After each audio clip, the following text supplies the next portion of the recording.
नमस्कार दोस्तों, Ashok Singh agree show में आपका स्वागत है। मैं हूं आपके साथ अशोक सिंह।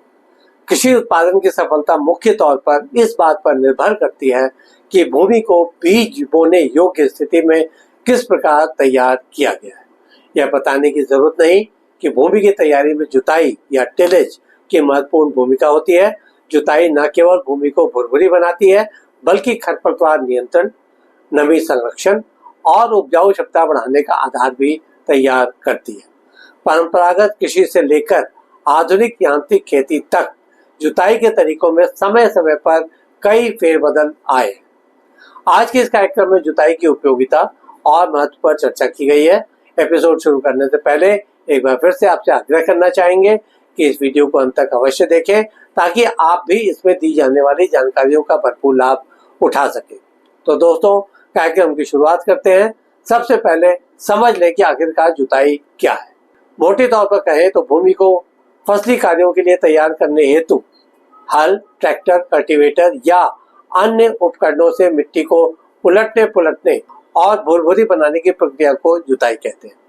सवाल किया जा सकता है कि जुताई और भूमि की उपजाऊ शक्ति के बीच क्या संबंध है। जुताई से भूमि में वायु संचार बढ़ता है और मिट्टी ढीली हो जाती है, जिससे पौधों की जड़ों को पर्याप्त ऑक्सीजन मिलती है। भुरभुरी मिट्टी में लाभकारी जीवाणु ज्यादा सक्रिय रहते हैं। ये नाइट्रोजन स्थिरीकरण और कार्बनिक पदार्थों के अपघटन में सहायक होते हैं। इससे मिट्टी की सतह पर मौजूद पोषक तत्व गहरी परतों में पहुंच जाते हैं और पौधों को आसानी से उपलब्ध होते हैं।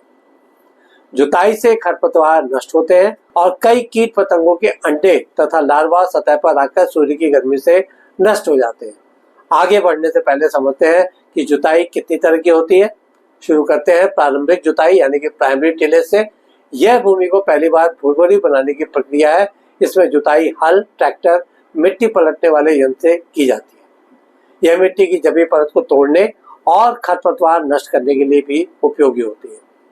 द्वितीयक जुताई यानी कि सेकेंडरी टिलेज प्रारंभिक जुताई के बाद की मिट्टी को और बारीक करने की प्रक्रिया है। इसमें कल्टीवेटर, देसी हल या हैरो से जुताई की जाती है। इस तरह से बीज बुआई के लिए उपयुक्त समतल और भुरभुरी सतह तैयार होती है। गहरी जुताई यानी कि डीप टिलेज मिट्टी की कठोर परत यानी कि हार्ड पैन को तोड़ने हेतु की जाती है। यह प्रक्रिया भूमि में नमी संचयन और जल निकासी को बेहतर बनाती है। मल जुताई में भूमि पर फसल अवशेष छोड़ दिए जाते हैं।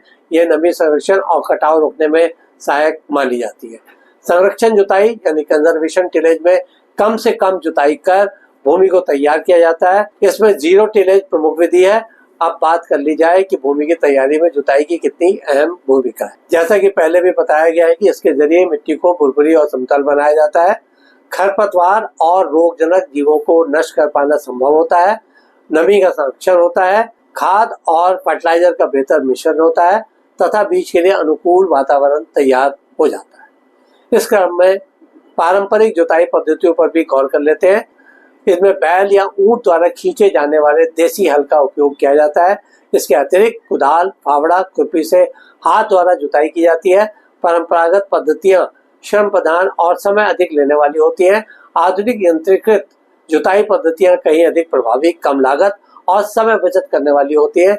उदाहरण के लिए ट्रैक्टर चालित हल मिट्टी पलटने में सक्षम होता है। कल्टीवेटर खरपतवार नियंत्रण और द्वितीयक जुताई के उपयोग में लाया जाता है। रोटावेटर कम समय में अधिक भूमि की बारीक जुताई कर सकता है। लेजर लैंड लेवलर भूमि को समतल बनाने की आधुनिक तकनीक है। बीज प्रसारण से पहले जुताई की जानी आवश्यक होती है क्योंकि बीज के अंकुरण के लिए भुरभुरी मिट्टी जरूरी है। चलते चलते जुताई पर आने वाली लागत पर भी चर्चा कर लेते हैं। पारंपरिक पद्धति में बैल द्वारा जुताई की लागत अपेक्षाकृत कम, पर श्रम और समय अधिक लगता है। ट्रैक्टर आधारित जुताई महंगी है लेकिन समय और श्रम की बचत होती है। इसमें प्रति हेक्टेयर लागत 2000 से 4000 रुपए तक आ सकती है, जो भूमि की प्रकृति और उपकरण पर निर्भर करती है। जुताई से कार्बनिक पदार्थों का अपघटन तेज होता है। नाइट्रोजन स्थिरीकरण की प्रक्रिया सक्रिय रहती है। भूमि की नमी धारण क्षमता, खरपतवार नियंत्रण से पोषक तत्व फसल को उपलब्ध रहते हैं। गहरी जुताई से नई मिट्टी सतह पर आती है जिसमें खनिज प्रचुर मात्रा में होते हैं। आज के एपिसोड में बस इतना ही दोस्तों। कल एक नए विषय पर चर्चा करने के लिए दोबारा इसी समय पर हाजिर होंगे। अगर आपको ये वीडियो पसंद आया तो इसे लाइक करें, शेयर करें और हमारे चैनल को सब्सक्राइब करना ना भूलें। आपके पास कोई सवाल या सुझाव हो तो कृपया कमेंट बॉक्स में लिखें। हम आपके सवालों का जवाब देने के लिए हमेशा तैयार हैं। कल फिर आपसे मुलाकात होती है, तब तक के लिए नमस्कार।